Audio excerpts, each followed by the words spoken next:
അതൊരു ഞായറാഴ്ചയായിരുന്നു. നഗരത്തിലെ തിരക്കുകളിൽ നിന്നൊഴിഞ്ഞ് സ്വന്തം വീടിന്റെ മുറ്റത്തുനിന്ന് തന്റെ പ്രിയപ്പെട്ട റോയൽ എൻഫീൽഡ് ക്ലാസിക് 350 കഴുകുന്ന തിരക്കിലായിരുന്നു വിജയ്. ക്രോം ഭാഗങ്ങളിൽ പറ്റിപ്പിടിച്ച അഴുക്ക് തുണികൊണ്ട് തുടച്ചു മാറ്റുമ്പോൾ അവൻ ആരോടോ എന്ന പോലെ പതുക്കെ മുരണ്ടു. എത്ര പറഞ്ഞാലും നിനക്ക് അഴുക്ക് പിടിക്കാനേ നേരമുള്ളൂ. വെള്ളം പൈപ്പിലൂടെ ചീറ്റുമ്പോൾ വെയിൽ തട്ടി അതിൽ ചെറിയൊരു മഴവില്ല് വിരിയുന്നതും മായുന്നതും അവൻ കൗതുകത്തോടെ നോക്കി. ബൈക്കിനോടുള്ള അവന്റെ സ്നേഹം വീട്ടിലെല്ലാവർക്കും അറിയാം.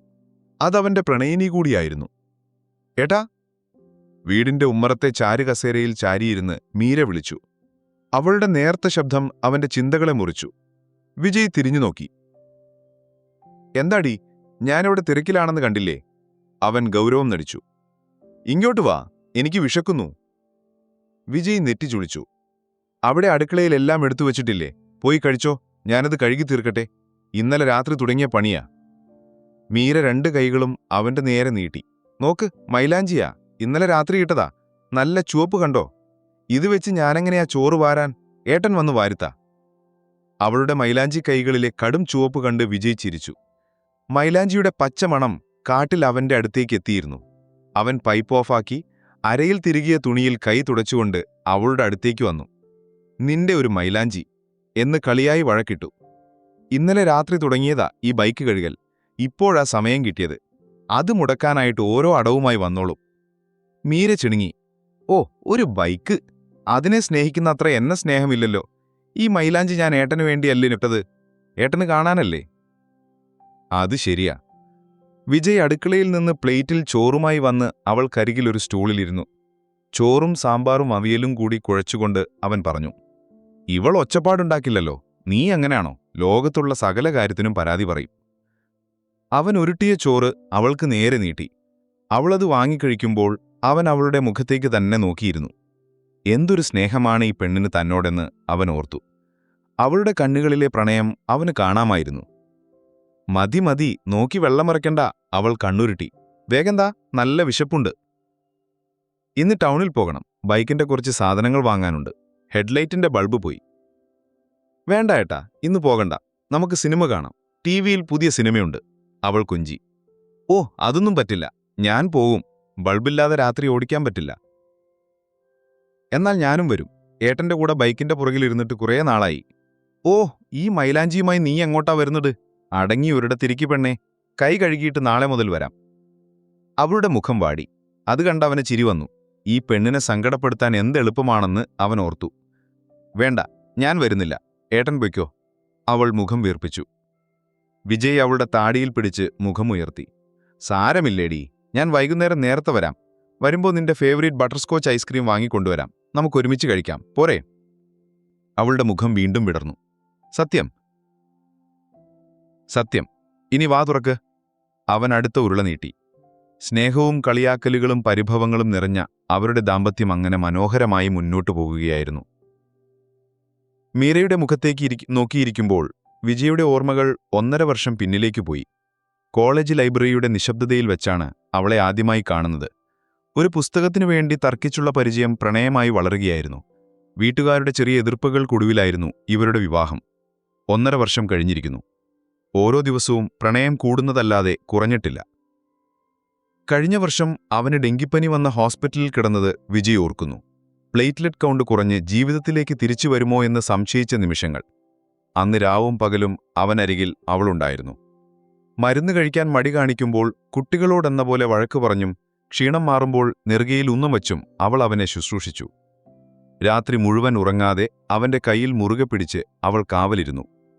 അസുഖം മാറിയപ്പോൾ ഡിസ്ചാർജ് ചെയ്യുന്ന സമയത്ത് ഡോക്ടർ പറഞ്ഞത് വിജയ് ഇപ്പോഴും ഓർക്കുന്നു. വിജയുടെ ഭാഗ്യമാണ് മീരയെപ്പോലെ ഒരു വൈഫിനെ കിട്ടിയത്. ഈ സ്നേഹവും ശുശ്രൂഷയുമാണ് മരുന്നിനേക്കാൾ വേഗത്തിൽ വിജയെ ജീവിതത്തിലേക്ക് തിരിച്ചു കൊണ്ടുവന്നത്. അത് വെറും വാക്കായിരുന്നില്ലെന്ന് അവൻ അറിയാമായിരുന്നു. താനെന്ന പുഴയെ ശാന്തമായി ഒഴുകാൻ പഠിപ്പിച്ചത് അവളെന്ന കടലായിരുന്നു. രണ്ടാളും കൂടി ഇവിടെ ഇരുന്ന് കൊഞ്ചിക്ക് കുഴയുകയാണോ? നേരം ഉച്ചയാവാറായി. പ്ലേറ്റിലെ ചോറ് മുഴുവൻ തണുത്തു. വിജയുടെ അമ്മയായിരുന്നു അത്. അടുത്തുള്ള അമ്പലത്തിൽ പോയി മടങ്ങി വരുന്ന വഴിയാണ്. കയ്യിലെ പ്രസാദവും തുളസിമാലയും അവർ പൂജാമുറിയിൽ വയ്ക്കുന്നതിനിടയിൽ പറഞ്ഞു. മീരമോളെ, അമ്മ ഇന്ന് അമ്പലത്തിൽ മോൾക്ക് വേണ്ടി ഒരു വഴിപാട് കഴിച്ചിട്ടുണ്ട്. സന്താന ഗോപാല പൂജ. ഈശ്വരൻ കേൾക്കാതിരിക്കില്ല. അമ്മയുടെ സംസാരത്തിലെ കാര്യം വിജയനും മീരയ്ക്കും മനസ്സിലായി. ഒരു കുഞ്ഞിക്കാല് കാണാൻ അമ്മ കുതിക്കാൻ തുടങ്ങിയിട്ട് നാളുകളേറെയായി. മീര അമ്മയെ നോക്കി ലജ്ജയോടെ പുഞ്ചിരിച്ചു. എല്ലാം ശരിയാകും അമ്മേ. വിജയ് അമ്മയുടെ തോളിൽ കൈവച്ചു. മീരയും അമ്മായിയമ്മയും തമ്മിലുള്ള ബന്ധം എപ്പോഴും അത്ഭുതമായിരുന്നു. പലപ്പോഴും വിജയ്ക്കാണ് ഔട്ട്സൈഡർ എന്ന തോന്നലുണ്ടാവാറുള്ളത്. സ്വന്തം മകളോടെന്ന പോലെയാണ് അമ്മ അവളോട് പെരുമാറിയത്. മീരയ്ക്കും അമ്മയോടും. അവർ തമ്മിലുള്ള സംസാരങ്ങൾക്കും കളിയാക്കലുകൾക്കുമിടയിൽ താനാണ് പലപ്പോഴും ഇരയാവാറുള്ളതെന്ന് വിജയ് ഊർത്തു ചിരിച്ചു. അന്ന് വൈകുന്നേരം വിജയ് ടൗണിൽ പോയി. ബൈക്കിന്റെ സാധനങ്ങൾ വാങ്ങി അടുത്തുള്ള ചായക്കടയിൽ നിന്ന് സുഹൃത്തുക്കളുമായി സംസാരിച്ചു നിൽക്കുമ്പോഴാണ് അമ്മയുടെ ഫോൺ കോൾ വന്നത്. മോനെ, വേഗം വാ, മീരയ്ക്കെന്തോ വയറുവേദന, അവൾ വല്ലാതെ കരയുന്നു. വിജയുടെ നെഞ്ചൊന്ന് കാളി. ചായക്കടക്കാരന് പൈസ കൊടുക്കാൻ പോലും നിൽക്കാതെ അവൻ ബൈക്ക് സ്റ്റാർട്ട് ചെയ്ത് പാഞ്ഞു. വീട്ടിലെത്തിയപ്പോൾ മീര വേദന കൊണ്ട് പുളയുന്നതാണ് കണ്ടത്. അവളെ താങ്ങിയെടുത്ത് കാറിൽ കയറ്റി അടുത്തുള്ള ഹോസ്പിറ്റലിലേക്ക് അവർ കുതിച്ചു. കാഷ്വാലിറ്റിയിൽ മീരയെ അഡ്മിറ്റ് ചെയ്തപ്പോൾ വിജയ് പുറത്ത് അസ്വസ്ഥനായി അങ്ങോട്ടും ഇങ്ങോട്ടും നടന്നു. അമ്മ പ്രാർത്ഥനയോടെ ഒരിടത്തിരുന്നു. ഓരോ നിമിഷവും ഓരോ യുഗം പോലെ അവന് തോന്നി. കുറച്ചു സമയത്തിന് ശേഷം ഒരു നേഴ്സ് വന്ന് വിജയെ വിളിച്ചു. ഡോക്ടർ വിളിക്കുന്നു. വിജയ് ഭയത്തോടെയാണ് ഡോക്ടറുടെ മുറിയിലേക്ക് കയറിയത്. ഇരിക്കൂ വിജയ്, ഡോക്ടർ ഗീത ചിരിയോടെ പറഞ്ഞു. പേടിക്കാനൊന്നുമില്ല, നിങ്ങളുടെ ഭാര്യയ്ക്ക് ഗ്യാസിന്റെ പ്രശ്നമൊന്നുമല്ല. വിജയ് ആശ്വാസത്തോടെ ഡോക്ടറെ നോക്കി. പിന്നെ, നിങ്ങളൊരച്ഛനാകാൻ പോവുകയാണ്, കൺഗ്രാറ്റുലേഷൻസ്. Meera is pregnant. ആ വാക്കുകൾ കേട്ട് വിജയുടെ കണ്ണുകൾ നിറഞ്ഞു. സന്തോഷം കൊണ്ട് അവൻ എന്തു പറയണമെന്നറിയാതെയായി. അവൻ ഡോക്ടർക്ക് കൈകൊടുത്തു. പുറത്തേക്കിറങ്ങി അമ്മയെ കെട്ടിപ്പിടിച്ചു. അമ്മേ, ഞാനൊരു അച്ഛനാകാൻ പോകുകയാണ്. അമ്മ അമ്മൂമ്മയാകാൻ പോകുകയാണ്. അമ്മയുടെ കണ്ണുകളിലും സന്തോഷത്തിന്റെ കണ്ണുനീർ തിളങ്ങി.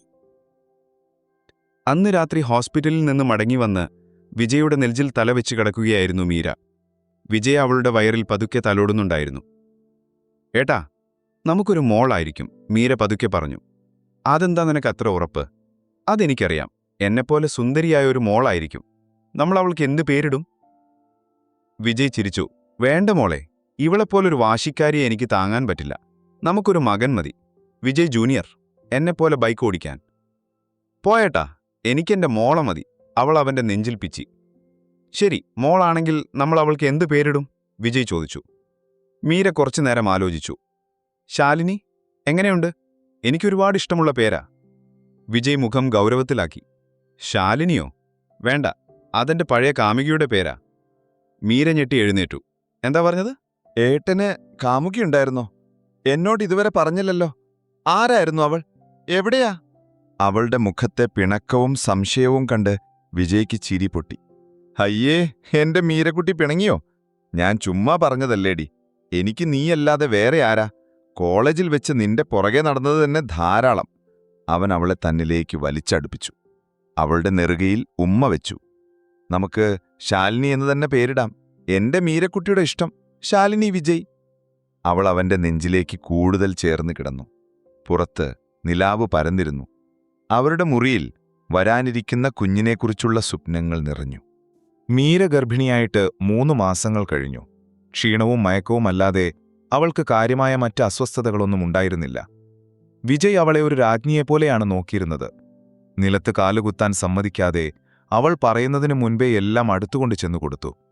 മാങ്ങയും പുളിയുമുള്ള അച്ചാറുകളും പാതിരാത്രിയിൽ ഐസ്ക്രീമും വാങ്ങി നൽകി അവനൊരു നല്ല ഭർത്താവാകാൻ മത്സരിച്ചു. അതൊരു ബുധനാഴ്ചയായിരുന്നു. വിജയ് ഓഫീസിലെ തിരക്കിട്ട മീറ്റിംഗിലായിരിക്കുമ്പോഴാണ് ഫോൺ നിർത്താതെ വൈബ്രേറ്റ് ചെയ്തത്. അവൻ ഫോൺ സൈലന്റ് മോഡിലിട്ടു. പക്ഷെ വീണ്ടും വീണ്ടും ഒരേ നമ്പറിൽ നിന്ന് കോൾ വരുന്നത് കണ്ട് അവൻ മീറ്റിംഗിൽ നിന്ന് അനുവാദം വാങ്ങി പുറത്തിറങ്ങി. മീരയുടെ അച്ഛനാണ്. മോനെ, നീ വേഗം ഹോസ്പിറ്റലിലേക്ക് വാ. വിജയിന്റെ നെഞ്ചിലൂടെ ഒരു കൊള്ളിയാൻ മിന്നി. എന്തുപറ്റി അച്ഛാ? മീരയ്ക്ക് അവൾക്ക് പെട്ടെന്നൊരു നെഞ്ചുവേദന, ശ്വാസം കിട്ടുന്നില്ലെന്ന് പറഞ്ഞു. ഞങ്ങളിപ്പോ സിറ്റി ഹോസ്പിറ്റലിലുണ്ട്. മോൻ വേഗം വാ. പിന്നെ ഒന്നും വിജയ് ഓർത്തില്ല. മീറ്റിംഗ് റൂമിൽ നിന്ന് ബാഗ് പോലും എടുക്കാതെ അവൻ പുറത്തേക്കൂടി. പാർക്കിങ്ങിൽ നിന്ന് കാർ എടുക്കുമ്പോൾ അവന്റെ കൈകൾ വിറയ്ക്കുന്നുണ്ടായിരുന്നു. ഹോസ്പിറ്റലിലേക്കുള്ള വഴി അവന്റെ ജീവിതത്തിലെ ഏറ്റവും ദൈർഘ്യമേറിയ യാത്രയായി തോന്നി. അവൻ ഓടിക്കിത് ചിത്തുമ്പോൾ എമർജൻസി റൂമിന് പുറത്ത് മീരയുടെ അച്ഛനും വിജയിന്റെ അമ്മയും കരഞ്ഞുകൊണ്ട് നിൽപ്പുണ്ടായിരുന്നു. അമ്മേ, മീര.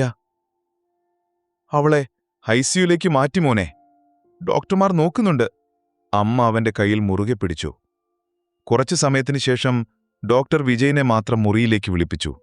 അതൊരു കാർഡിയോളജിസ്റ്റ് ആയിരുന്നു, ഡോക്ടർ പ്രകാശ്. വിജയ്, ഇരിക്കൂ. ഡോക്ടറുടെ ഗൗരവമുള്ള മുഖം കണ്ട് വിജയിന്റെ മുട്ടിടിക്കാൻ തുടങ്ങി. ഡോക്ടർ, മീരയ്ക്ക് എന്തുപറ്റി ഡോക്ടർ? വിജയ്, ഞാൻ പറയുന്നത് ശ്രദ്ധയോടെ കേൾക്കണം. മീരയുടെ ഹൃദയത്തിന്റെ വാൽവുകൾക്ക് ഗുരുതരമായ പ്രശ്നമുണ്ട്. പെരിപാട്ടം കാർഡിയോ മയോപ്പതി എന്ന അവസ്ഥയിലേക്കാണ് ഇത് പോകുന്നത്. സാധാരണഗതിയിൽ ഇത് പ്രസവത്തോടനുബന്ധിച്ച് കാണാറുള്ളതാണ്. പക്ഷേ മീരയുടെ കേസിൽ ഇത് നേരത്തെയാണ്. ഗർഭാവസ്ഥ കാരണമുണ്ടാകുന്ന സ്ട്രെസ് മീരയുടെ ഹൃദയത്തിന് താങ്ങാൻ കഴിയുന്നില്ല. വിജയ്ക്ക് ഒന്നും മനസ്സിലാകുന്നുണ്ടായിരുന്നില്ല. ഡോക്ടർ, ഞാൻ പറയുന്നത് കേൾക്കൂ. ഗർഭാവസ്ഥ തുടരുംതോറും മീരയുടെ ഹൃദയത്തിന് താങ്ങാൻ കഴിയുന്നതിലും അധികം ഭാരം വരും. ഇത് മീരയുടെ ജീവന് തന്നെ അപകടമാണ്. ഈ അവസ്ഥയിൽ ഗർഭം തുടരുന്നത് അത് റിസ്ക്കാണ്, വളരെ വലിയ റിസ്ക്. വിജയിന്റെ തൊണ്ട വരണ്ടു. അപ്പോൾ ഞങ്ങളുടെ കുഞ്ഞ് ശാലിനി? ഡോക്ടർ ദീർഘമായി നിശ്വസിച്ചു. നോക്കൂ വിജയ്, എനിക്കറിയാം ഇത് എത്രത്തോളം വേദനാജനകമാണെന്ന്. പക്ഷേ ഒരു ഡോക്ടർ എന്ന നിലയിൽ എനിക്ക് മീരയുടെ ജീവനാണ് പ്രാധാന്യം. ഈ ഗർഭം അബോർട്ട് ചെയ്യുകയല്ലാതെ, ക്ഷമിക്കണം, നമുക്ക് മറ്റു വഴികളില്ല. കുഞ്ഞിനെ നമുക്ക് പിന്നീട് നോക്കാം. പക്ഷേ മീരയെ നമുക്ക് രക്ഷിച്ചേ പറ്റൂ. വിജയിന്റെ തല കറങ്ങുന്നതുപോലെ തോന്നി. പുറത്ത് കാത്തിരിക്കുന്ന മീരയുടെ മുഖം അവന്റെ മനസ്സിലേക്ക് വന്നു. മീരയെ റൂമിലേക്ക് മാറ്റിയിരുന്നു. മയക്കം വിട്ടവൾ കണ്ണു തുറന്നപ്പോൾ കണ്ടത് വിജയിന്റെ ചിരിക്കുന്ന മുഖമാണ്. എന്താ ഏട്ടാ, എനിക്കെന്താ പറ്റിയത്? അവൾ ക്ഷീണത്തോടെ ചോദിച്ചു. വിജയ് അവളുടെ നെറ്റിയിൽ തലോടി. ഒന്നുമില്ലടി, ഗ്യാസിന്റെ ചെറിയൊരു പ്രശ്നം. ഡോക്ടർ പറഞ്ഞില്ലേ ഇനി വറുത്തതും പൊരിച്ചതൊന്നും കഴിക്കരുതെന്ന്. കുറച്ചു ദിവസം ഇവിടെ റെസ്റ്റ് എടുത്തിട്ട് പോകാം. അവൾ അവനെ സംശയത്തോടെ നോക്കി. സത്യമാണോ? വെറും ഗ്യാസാണോ? പിന്നെന്തിനാ ICUയിൽ കിടത്തിയത്? അത് പ്രഗ്നന്റ് അല്ലേ, ഒരു റിസ്ക് എടുക്കണ്ട എന്ന് കരുതി. അത്രയുള്ളൂ. എന്റെ മീരക്കുട്ടിയോട് ഞാൻ കള്ളം പറയോ? അവൻ ചിരിക്കാൻ ശ്രമിച്ചു. അന്ന് രാത്രി ഹോസ്പിറ്റലിൽ അവൾക്ക് കൂട്ടിരുന്നത് വിജയായിരുന്നു. അവൾ മയങ്ങിയെന്ന മപ്പുവരുത്തിയ ശേഷം അവൻ ബാൽക്കണിയിലേക്ക് ഇറങ്ങി നിന്നു. ഇരുട്ടിലേക്ക് നോക്കി നിൽക്കുമ്പോൾ അവന്റെ കണ്ണുകൾ നിറഞ്ഞു. എങ്ങനെ ഞാൻ ഇവളോടിത് പറയും? അച്ഛനാകാൻ പോകുന്നു എന്നറിഞ്ഞ നിമിഷം മുതൽ അവൾ കണ്ട സ്വപ്നങ്ങൾ അത്രയും ഒരു നിമിഷം കൊണ്ട് തകർന്നുപോയെന്ന് ഞാൻ എങ്ങനെ പറയും? ശാലിനി എന്ന പേര് നെഞ്ചോട് ചേർത്തുറങ്ങുന്നവളോട് നമ്മുടെ കുഞ്ഞിനെ ഇല്ലാതാക്കണമെന്ന് ഞാൻ എങ്ങനെ പറയും? മീരയോ അതോ കുഞ്ഞോ? 2 ചോദ്യങ്ങൾ അവന്റെ ഹൃദയത്തെ കീറിമുറിച്ചു. ഡോക്ടറുടെ വാക്കുകൾ അവന്റെ ചെവിയിൽ മുഴങ്ങി. മീരയുടെ ജീവനാണ് പ്രധാനം. മീരയില്ലാത്തൊരു ജീവിതം അവന് ചിന്തിക്കാൻ പോലുമായിരുന്നില്ല. അവനൊരു തീരുമാനമെടുത്തു. വീട്ടിൽ തിരിച്ചെത്തിയ ദിവസങ്ങളിൽ മീര പഴയതിലും ക്ഷീണിതയായിരുന്നു. വിജയ് അവളോട് സത്യം പറയാൻ ധൈര്യമില്ലാതെ നീട്ടിവെച്ചു. എന്നാൽ ഡോക്ടറുടെ നിർദ്ദേശം അവന്റെ ഉറക്കം കെടുത്തി. അന്നൊരു രാത്രി അവൾക്ക് ഭക്ഷണം വാരിക്കൊടുക്കുമ്പോൾ അവൻ പതുക്കെ വിഷയം തുടങ്ങി. മീര, നിനക്ക് നല്ല ക്ഷീണമുണ്ട്. അത് ഗർഭിണിയാകുമ്പോൾ സ്വാഭാവികമല്ലേ ഏട്ടാ? എനിക്ക് സാരമില്ല, നമ്മുടെ മോൾക്ക് വേണ്ടിയല്ലേ? അവൾ ചിരിച്ചു. വിജയ് അവളുടെ കൈകളിൽ മുറുകെ പിടിച്ചു. അതല്ല ഞാൻ പറഞ്ഞു വന്നത്. നമുക്കിപ്പോൾ ഈ കുഞ്ഞിനെ വേണോ മീര? അവളുടെ മുഖം വിളറി. അവൾ സ്തംഭിച്ചുപോയി. ഏട്ടൻ എന്തായി പറയുന്നത്? അല്ല, നിനക്കിത്ര ക്ഷീണവും അസുഖവുമൊക്കെയില്ലേ? നമുക്ക് കുറച്ച് കഴിഞ്ഞിട്ട് പോരെ? നിന്റെ ആരോഗ്യം കഴിഞ്ഞിട്ടേ എനിക്ക് മറ്റെന്തുമുള്ളൂ. അവന്റെ വാക്കുകൾ മുറിഞ്ഞു. മീര അവന്റെ കൈകൾ തട്ടിമാറ്റി. അവളുടെ കണ്ണുകൾ നിറഞ്ഞിരുന്നു. പക്ഷെ ആ മുഖത്ത് ദേഷ്യവും നിശ്ചയദാർഢ്യവുമായിരുന്നു. ഏട്ടൻ എല്ലാ കരുതിയത് ഞാനൊന്നും അറിഞ്ഞില്ലെന്നോ? ഹോസ്പിറ്റലിൽ വെച്ച് ഡോക്ടർ പറഞ്ഞതെല്ലാം ഞാൻ കേട്ടിരുന്നു. ICUവിന്റെ പുറത്തുള്ള നഴ്സുമാർ സംസാരിക്കുന്നത് ഞാൻ കേട്ടു. വിജയ് ഞെട്ടിത്തെറിച്ച് അവളെ നോക്കി. എല്ലാം അറിഞ്ഞിട്ടും ഏട്ടൻ എന്നോട് കള്ളം പറഞ്ഞു. ഗ്യാസിന്റെ പ്രശ്നമാണെന്ന്. അവൾ കരയാൻ തുടങ്ങി. മീര മോളെ, ഞാൻ നിന്റെ നല്ലതിനു വേണ്ടിയാ. വേണ്ട. അവൾ കൈ ഉയർത്തി അവനെ തടഞ്ഞു. എന്റെ ഏട്ടന്റെ കുഞ്ഞ് എന്റെ വയറ്റിലുണ്ട്. അതിനെ കൊല്ലാൻ എന്നെ കിട്ടില്ല. അതൊരു കൊലപാതകമാണ്. ആ കൊലപാതകിയാകാൻ എനിക്ക് കഴിയില്ല. മീര, നീ എന്തായി പറയുന്നത്? നിന്റെ ജീവനാണ് എനിക്ക് വലുത്. എന്റെ ജീവൻ പോയാലും വേണ്ടില്ല. അവൾ അലറി. എന്റെ കുഞ്ഞിനെ എനിക്ക് വേണം. എന്റെ ഏട്ടന്റെ കുഞ്ഞിനെ ഞാൻ പ്രസവിക്കും. അതിനെന്റെ ജീവൻ തടസ്സമാണെങ്കിൽ അത് പോട്ടെ. എനിക്കൊരു പേടിയുമില്ല. ഒരു ജീവൻ കൊടുത്ത് മറ്റൊരു ജീവനെ ഈ ലോകത്തേക്ക് കൊണ്ടുവരാൻ എനിക്ക് സമ്മതമാണ്.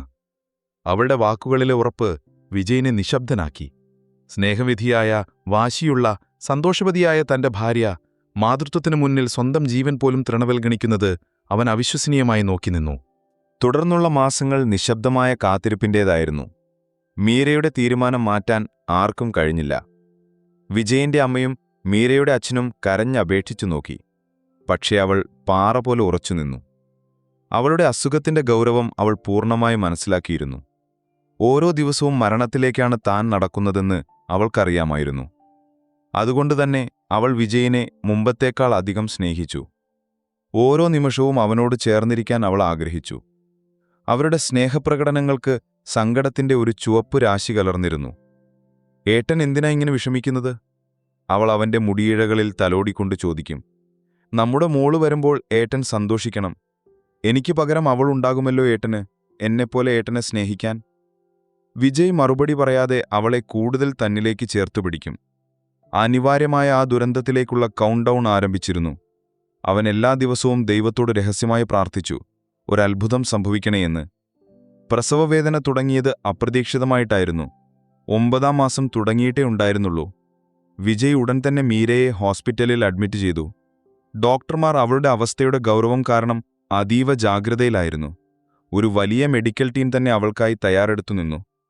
ലേബർ റൂമിലേക്ക് കൊണ്ടുപോകുന്നതിനു മുൻപ് ട്രോളിയിൽ കിടന്നുകൊണ്ട് അവൾ വിജയിന്റെ കൈകളിൽ മുറുകെ പിടിച്ചു.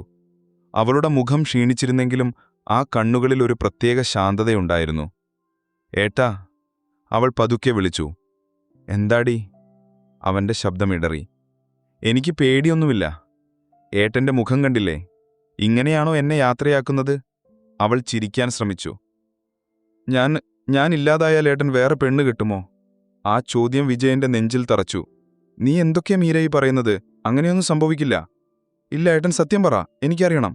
ഇല്ല, എനിക്ക് നീയല്ലാതെ. അങ്ങനെ പറയരുത്, അവൾ ഗൗരവത്തോട് പറഞ്ഞു. ഏട്ടൻ ഒറ്റയ്ക്കാകാൻ പാടില്ല. നമ്മുടെ മോൾക്കൊരമ്മ വേണം. എന്നെ സ്നേഹിച്ചതുപോലെ, അല്ലെങ്കിൽ എന്നേക്കാൾ സ്നേഹിക്കുന്ന ഒരാളെ ഏട്ടൻ കണ്ടെത്തണം. അവൾക്ക് മുടി കെട്ടിക്കൊടുക്കാനും കഥകൾ പറഞ്ഞുകൊടുക്കാനും ഒരാൾ വേണം. എനിക്ക് വാക്കുതാ മീര, പ്ലീസ്, എന്നെക്കൊണ്ട് പറ്റില്ല.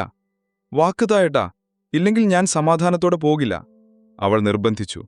എന്റെ കുഞ്ഞിനെ നന്നായി നോക്കണം. എന്നെ ഓർത്ത് കാലം മുഴുവൻ തനിച്ചിരിക്കരുത്. എനിക്ക് വാക്കുതാ. വിജയ് അവളുടെ കൈകളിൽ മുഖമമർത്തി കരഞ്ഞു. വാക്ക് തരുന്നു, പക്ഷെ നീ തിരികെ വരണം. അവൾ പുഞ്ചിരിച്ചു. അതുമതി, എനിക്കിനി പേടിയില്ല. ലേബർ റൂമിന്റെ ചുവന്ന ലൈറ്റ് തെളിഞ്ഞു. വാതിലടഞ്ഞു. വിജയ് ആ വാതിലിനു മുന്നിലെ കസേരയിൽ തളർന്നിരുന്നു. തൊട്ടപ്പുറത്ത് അമ്മയും മീരയുടെ അച്ഛനും പ്രാർത്ഥനയോടെ ഇരിപ്പുണ്ടായിരുന്നു. ഓരോ നിമിഷവും യുഗങ്ങൾ പോലെയാണ് അവന് തോന്നിയത്. ഇടനാഴിയിലൂടെ ആരെങ്കിലും നടന്നുവരുന്ന ശബ്ദം കേൾക്കുമ്പോൾ അവൻ ഞെട്ടി വാതിലിലേക്ക് നോക്കും. അകത്തുനിന്ന് ഇടയ്ക്ക് മീരയുടെ നേർത്ത ഞരങ്ങം കേൾക്കുന്നതുപോലെ അവന് തോന്നി. അവന്റെ ഹൃദയം പടപടാ ഇടിച്ചു. അവൻ തണുത്തുറഞ്ഞ കൈകൾ കൂട്ടിത്തിരുമി. ഈശ്വരാ, എന്റെ മീരയെ! അമ്മയുടെ പ്രാർത്ഥനകൾ ഉച്ചത്തിലായി. മണിക്കൂറുകൾ കടന്നുപോയി. പെട്ടെന്ന് ലേബർ റൂമിന്റെ വാതിൽ തുറന്ന് ഒരു സിസ്റ്റർ ചിരിച്ചുകൊണ്ട് പുറത്തേക്ക് വന്നു. വിജയ് ആരാണ്? ഞാനാണ്. അവൻ ഓടിച്ചെന്നു. കൺഗ്രാറ്റുലേഷൻസ്, പെൺകുഞ്ഞാണ്, അമ്മയെപ്പോലെ തന്നെ സുന്ദരി. വിജയന്റെ മുഖം വിടർന്നു. മീരയ്ക്ക് എങ്ങനെയുണ്ട്? അമ്മയും കുഞ്ഞും സുഖമായി, സിസ്റ്റർ പറഞ്ഞു തീർന്നില്ല. അകത്തുനിന്നൊരു അലാറം മുഴങ്ങുന്ന ശബ്ദം. ഡോക്ടർമാർ പരസ്പരം അലറി വിളിക്കുന്നത് പുറത്തേക്ക് കേട്ടു. ഡോക്ടർ, പേഷ്യന്റ് ക്രാഷ് ആവുന്നോ? Heart rate dropping. ചിരിച്ചുകൊണ്ട് നിന്ന സിസ്റ്ററിന്റെ മുഖം മാറി. അവർ ഞെട്ടലോടെ അകത്തേക്കോടി. വിജയ് കണ്ടു സീനിയർ ഡോക്ടർമാരും അനസ്തറ്റിസ്റ്റും എല്ലാവരും ലേബർ റൂമിലേക്ക് ഓടിക്കയറുന്നത്. വിജയിന്റെ കാലുകൾ തളർന്നു. അവൻ ഭിത്തിയിൽ ചാരി നിന്നു. അരമണിക്കൂറിനു ശേഷം തോളുകൾ തളർത്തി മുഖം കുനിച്ച് ഡോക്ടർ പ്രകാശ് പുറത്തേക്ക് വന്നു. സോറി വിജയ്. അവൻ അവന്റെ തോളിൽ കൈവച്ചു. നമുക്ക് കുഞ്ഞിനെ കിട്ടി, പക്ഷേ ദൈവം കൈവിട്ടു. മീരയ്ക്കൊരു കാർഡിയാക് അറസ്റ്റായിരുന്നു. ഞങ്ങൾക്ക് മീരയെ രക്ഷിക്കാൻ കഴിഞ്ഞില്ല. വിജയ്ക്ക് ചുറ്റുമുള്ളതെല്ലാം നിശ്ചലമാകുന്നതുപോലെ തോന്നി. അവൻ ഡോക്ടറെ തള്ളിമാറ്റി അകത്തേക്കോടി. വെള്ളത്തുണിയിൽ പൊതിഞ്ഞ് ശാന്തമായി ഉറങ്ങുന്ന മീര.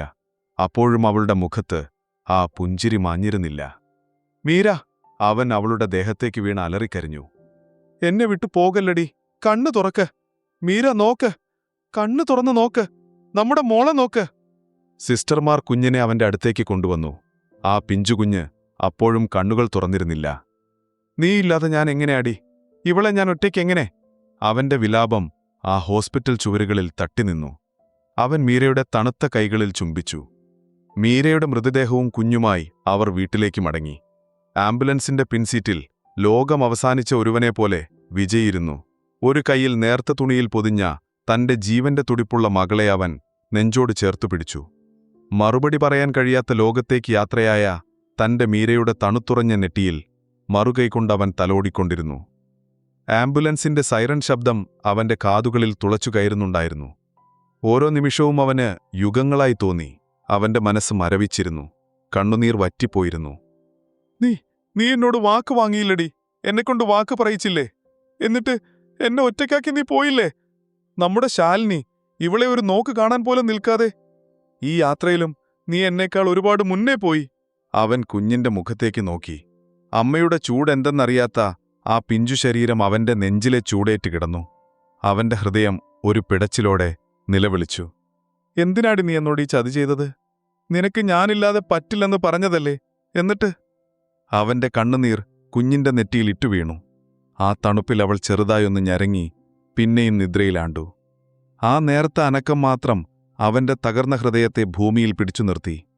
ജീവനും മരണവുമിടയിൽ ഒരു കൈയിൽ ജീവിതത്തെയും മറുകൈയിൽ മരണത്തെയും താങ്ങിക്കൊണ്ടുള്ള അവന്റെ യാത്ര അത് തുടരുകയായിരുന്നു. വീട്ടിലെത്തിയപ്പോൾ മുറ്റം നിറയെ ആളുകളായിരുന്നു.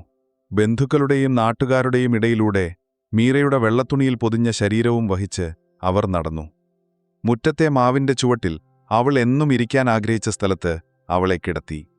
അന്ത്യകർമ്മങ്ങൾ നടക്കുമ്പോൾ വിജയ് ഒരേയൊരു ഭ്രാന്തനെ പോലെ നോക്കി നിന്നു. അമ്മയുടെ കരച്ചിലും മീരയുടെ അച്ഛന്റെ തളർന്നിരിപ്പും അവന്റെ ബോധമണ്ഡലത്തിൽ പതിഞ്ഞില്ല. അവന്റെ ലോകം മീരയിൽ തുടങ്ങി മീരയിൽ അവസാനിച്ചിരുന്നു. അവന്റെ നെഞ്ചിൽ കിടന്ന കുഞ്ഞ് വിശന്ന് കരയാൻ തുടങ്ങി. അമ്മ ഓടിവന്ന് കുഞ്ഞിനെ വാങ്ങി. കുപ്പിപ്പാലുമായി അവർ അകത്തേക്ക് പോയപ്പോൾ വിജയ് ആദ്യമായി താൻ ഒറ്റയ്ക്കായെന്ന് തിരിച്ചറിഞ്ഞു. മീരയുടെ ചിതയ്ക്ക് തീകൊളുത്തേണ്ട നിമിഷം വന്നു. ഒരുതരം മരവിപ്പോടെ അവൻ ആ കർമ്മം ചെയ്തു. തീ ആളിക്കത്തുമ്പോൾ അവൻ അതിലേക്ക് തന്നെ നോക്കി നിന്നു. തന്റെ പ്രണയമാണ്, തന്റെ ജീവിതമാണ് ആ കനലുകളിൽ എരിഞ്ഞടങ്ങുന്നത്. അപ്പോഴാണ് അമ്മ കുഞ്ഞുമായി അവന്റെ അടുത്തേക്ക് വന്നത്. മോനെ, അവള് കണ്ണു തുളക്കുന്നില്ല, പാല് കുടിക്കുന്നില്ല. വിജയ് ആ കുഞ്ഞിനെ കൈയിലെടുത്തു. ചിതയുടെ ചൂടേറ്റോ എന്തോ ആ പിഞ്ചു ശരീരം ഒന്ന് വിറച്ചു. എന്നിട്ട് ആദ്യമായി ആ കുഞ്ഞ് കണ്ണു തുറന്നു. മീരയുടെ അതേ കണ്ണുകൾ, ആഴമുള്ള, തിളക്കമുള്ള, പ്രണയം തുളുമ്പുന്ന അതേ കണ്ണുകൾ. ആ നിമിഷം ലേബർ റൂമിൽ വെച്ച് മീര പറഞ്ഞ അവസാന വാക്കുകൾ അവന്റെ കാതുകളിൽ മുഴങ്ങി. നമ്മുടെ മോൾ, അവളിലൂടെ ഞാൻ ഏട്ടന്റെ കൂടെ തന്നെ ഉണ്ടാകും. വിജയ് തന്റെ കുഞ്ഞിന്റെ മുഖത്തേക്ക് നോക്കി. അവളുടെ കുഞ്ഞിക്കവിളിൽ ഉമ്മ വെച്ചു. ശാലിനി, അമ്മയുടെ ശാലിനി. മീര പോയിട്ടില്ല. അവൾ മരിച്ചിട്ടില്ല. അവൾ തനിക്ക് നൽകിയ വാഗ്ദാനത്തെ, തന്റെ ഉത്തരവാദിത്വത്തെ, തന്റെ ജീവന്റെ പാതിയെ ഇവിടെ ഏൽപ്പിച്ചാണ് പോയിരിക്കുന്നത്. വേദനയുടെ കനൽ നെഞ്ചിലെരിയുമ്പോഴും ആ പിഞ്ചുജീവനു വേണ്ടി തനിക്ക് ജീവിച്ചേ മതിയാകൂ എന്നവൻ തിരിച്ചറിഞ്ഞു. അവൻ കുഞ്ഞിനെ നെഞ്ചോട് ചേർത്ത് ആ ചിതയ്ക്ക് മുന്നിൽ നിന്നു. ഞാൻ നോക്കിക്കോളാം മീര, നമ്മുടെ മോളെ. നീ തന്ന വാക്ക് ഞാൻ പാലിക്കാം. നീ എനിക്ക് തന്ന ഈ ജീവനെ ഞാൻ സംരക്ഷിക്കാം. മീര നൽകിയ ഉത്തരവാദിത്തം ഏറ്റെടുത്ത് വേദനയോടെയാണെങ്കിലും ആ കുഞ്ഞിന്റെ മുഖം മാത്രം ആശ്രയമാക്കി വിജയ് പുതിയൊരു ജീവിതത്തിലേക്ക് ചൂടുവെച്ചു.